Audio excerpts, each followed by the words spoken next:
Good morning student. आज हम database management system का जो नेक्स्ट टॉपिक है architecture of database management system वो देखने वाले हैं। इसमें हम आर्किटेक्चर के बारे में पढ़ने वाले हैं कि डेटाबेस मैनेजमेंट सिस्टम में आर्किटेक्चर कैसा होता है। तो इसमें दो टाइप के आर्किटेक्चर होते हैं। पहला होता है logical database management system architecture. It is also called 3 level architecture of DBMS। ठीक है। सेकंड होता है physical database management system architecture.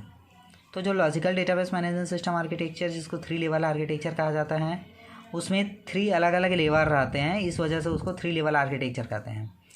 जैसे कि आप यहाँ पे देख रहे हैं, एक एक्सटर्नल होता है जिसको व्यू लेवल बोलते हैं, सेकंड कंसेप्चुअल होता है जिसको ग्लोबल लेवल बोलते हैं, थर्ड इंटरनल होता है जिसको फिजिकल लेवल बोलते हैं। ठीक है। अब ये होता क्या है logical database management system architecture. इसमें आर्किटेक्चर में हम डेटा को कैसे स्टोर करना है, कैसे आपको रिप्रेजेंट करना है, ठीक है, यूज़र को उसके अकॉर्डिंग क्या करते हैं हम logical database management system architecture design किया जाता है। ठीक है, उसके accordingly physical database management system जो आर्किटेक्चर रहता है, इसमें क्या होता है टोटल जो डेटाबेस मैनेजमेंट सिस्टम रहता है उसके कंपोनेंट्स, ठीक है, उसके कंपोनेंट पर फोकस करता है। ये जो आर्किटेक्चर रहता है वो सिर्फ़ और सिर्फ उसके कंपोनेंट्स पर ही फोकस करते हैं, और उसको कैसे मैनेज करना है, उसको कैसे बनाना है, ये सारा चीज़ जो है होता है वो आपका physical database management system architecture में होता है। तो आई थिंक ये दोनों चीज़ आपका क्लियर हो गया होगा। अब हम इसको डायग्राम से समझते हैं। 3 लेवल आर्किटेक्चर, ये जो फिगर देख रहे हैं ये आपका 3 लेवल आर्किटेक्चर है। इसमें सबसे टॉप में रहता है एक्सटर्नल व्यू,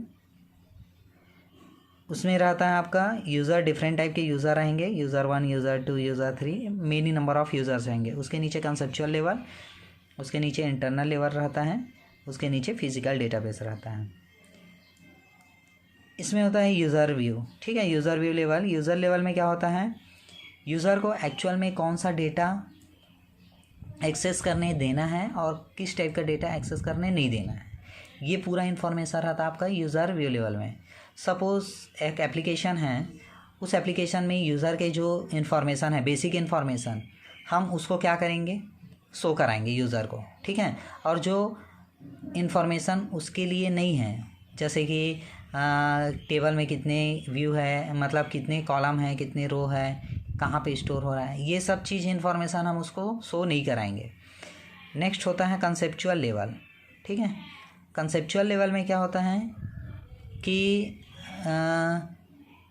उसमें प्राइमरी की क्या है, ठीक है, कितने टेबल है, टेबल का इंडेक्स क्या है, ठीक है, कौन सा कंस्ट्रेंट यूज़ हुआ है, कौन सा फॉरेन की है, ये सारा इन्फॉर्मेशन जो रहता है हम यूज़र से हाइड करके रखते हैं कंसेप्चुअल लेवल में। ठीक है। उसके बाद इंटरनल लेवल। इंटरनल लेवल में क्या होता है कि डेटा को कैसे स्टोर करना है, कहाँ पर स्टोर करना है, कितने इंडेक्स हैं, ठीक है, ये सारा इन्फॉर्मेशन हम यूज़र से हाइड करके रखते हैं। तो ये आता है आपका इंटरनल लेवल में। और ये होता है आपका फिजिकल डेटाबेस जहाँ पे पूरा डेटा स्टोर रहते हैं। तो आई थिंक ये आपका 3 लेवल आर्किटेक्चर क्लियर हो गया होगा। अब हम देखते हैं what is data dictionary. Data dictionary होता क्या है। तो first of all data dictionary जानने से पहले हमको ये पता होना चाहिए कि व्हाट इज़ डिक्शनरी। तो डिक्शनरी क्या होता है, ऐसा डिक्शनरी मतलब जहाँ पर स्टोरेज सिस्टम, जहाँ पर सारे चीज़ का मतलब मीनिंग रहता है। ठीक है, मान लो अगर हमको कुछ इंग्लिश का मीनिंग है, ठीक है, ऑक्सफोर्ड यूनिवर्सिटी का जो ऑक्सफोर्ड डिक्शनरी जो होता है उसमें क्या रहता है कि किसी चीज़ का अगर मीनिंग देखना है इंग्लिश का, तो हम उस डिक्शनरी को देखते हैं, उससे पता चल जाता है हमें उसका मीनिंग क्या है। उसी तरह क्या होता है डेटा डिक्शनरी होता है जिसमें डेटा के सारे मीनिंग्स, ठीक है, ऑलरेडी स्टोर्ड रहते हैं, तो उसको बोलते हैं डेटा डिक्शनरी। पहला जो डेफिनेशन है, it is the centralize collection of information about data. मतलब यह किसी भी डेटा का सेंट्रलाइज समूह होता है। It stores meaning and origin of data, it relationship with other data, data formats for user etcetera. मतलब यह डेटा का मीनिंग स्टोर करता है, कहाँ से ओरिजिन हुआ है, वो कैसे स्टोर करना है, दूसरे डेटा के साथ उसका क्या रिलेशन है, ठीक है, वो सब, और डेटा का फॉर्मेट क्या है, ये सारा इन्फॉर्मेशन जो है डेटा डिक्शनरी में अवेलेबल रहता है। अगला है data dictionary has rigorous definition of all names in order to facilitate user and software designers।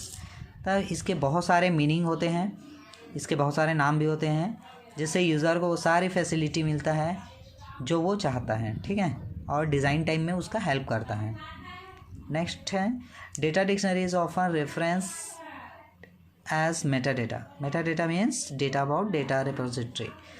Data dictionary को मेटा डेटा भी कहते हैं, और मेटा डेटा मीन्स क्या होता है, डेटा अबाउट डेटा। तो आई थिंक डेटा डिक्शनरी और आर्किटेक्चर ऑफ DBMS क्लियर है। So thanks guys for watching this video.